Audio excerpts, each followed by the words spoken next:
Sintoma físico pode ser gatilho e não o seu pensamento. E você vai entender por que essa frase foi construída dessa maneira. Saber disso pode aliviar pessoas que se culpam de que a forma como ela está pensando que faz com que ela construa os sintomas. Porque provavelmente você já ouviu em algum lugar que pensamento gera sentimento, que gera comportamento, uma ação, né, em direção àquilo. Não é mentira isso é uma verdade, faz parte de processos terapêuticos, inclusive com base nisso. Porém, por que eu estou falando aqui hoje que sintoma físico pode ser gatilho e não o pensamento? Porque o fato de se espalhar na internet, que é o seu pensamento que está causando isso, porque, obviamente, a gente tem uma divulgação bem grande desse tipo de conteúdo. Algumas pessoas, especialmente quem tem TOC, tem transtorno de ansiedade, tem transtorno obsessivo-compulsivo, ou tem uma ansiedade ligada ao transtorno obsessivo-compulsivo, elas podem ficar prejudicadas, inclusive, no processo de tratamento, quando ela acredita que é o pensamento dela que está gerando isso e que, portanto, ela é culpada por não estar conseguindo. E se você já se sentiu culpado por pensar algo por conta de uma manifestação no seu corpo, quero te dizer, tenha clareza sobre isso hoje, porque o gatilho pode ser seu corpo e não seu pensamento. Há gatilhos corporais desencadeados, por exemplo, e eu gosto desse exemplo porque é o que as pessoas mais sentem, por palpitação. Sabe aquela sensação de do coração ter acelerado do nada e depois parou?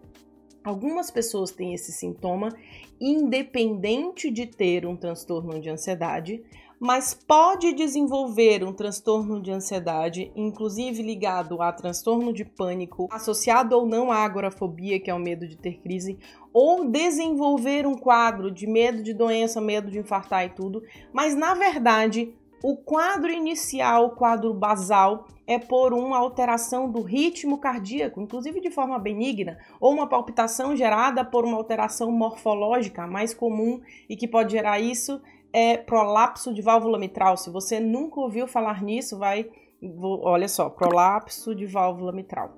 Prolapso de válvula mitral pode estar associado a quadros ansiosos. Quem está aqui há mais tempo, quem fez o Ansiedade Controlada, me viu falando sobre isso.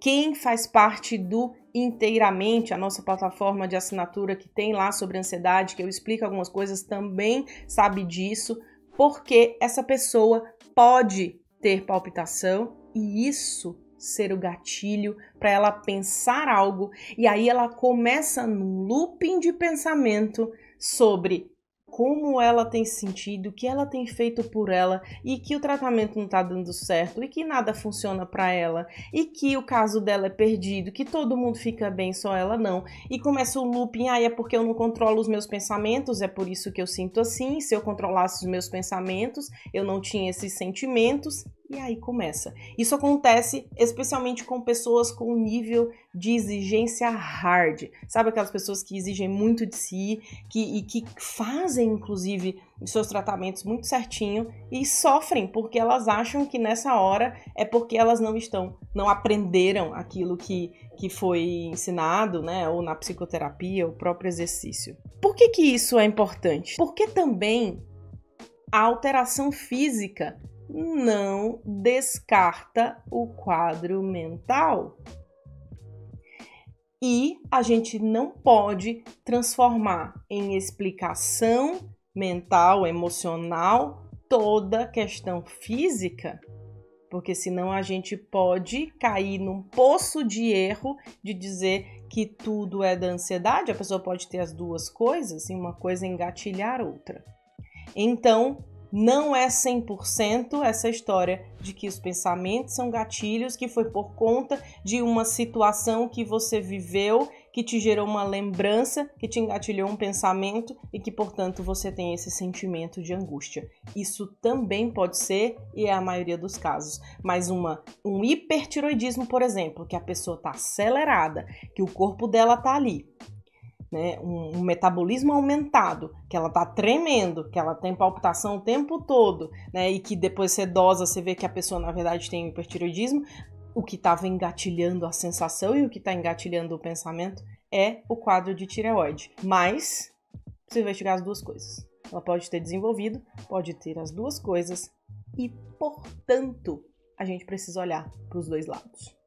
Eu trouxe esse assunto porque esse assunto já foi um conteúdo de consulta com alguns pacientes meus, e especialmente pessoas que já fizeram várias terapias e que se culpam por imaginar que, nossa, não é possível que eu não estou fazendo tudo certo. Eu sinto isso no meu corpo. Então, investiga o corpo e também deixa o corpo ser corpo. Deixa ele se manifestar da maneira como ele tem que se manifestar no seu dia, nas situações normais. Só que sempre a investigação clínica é necessária.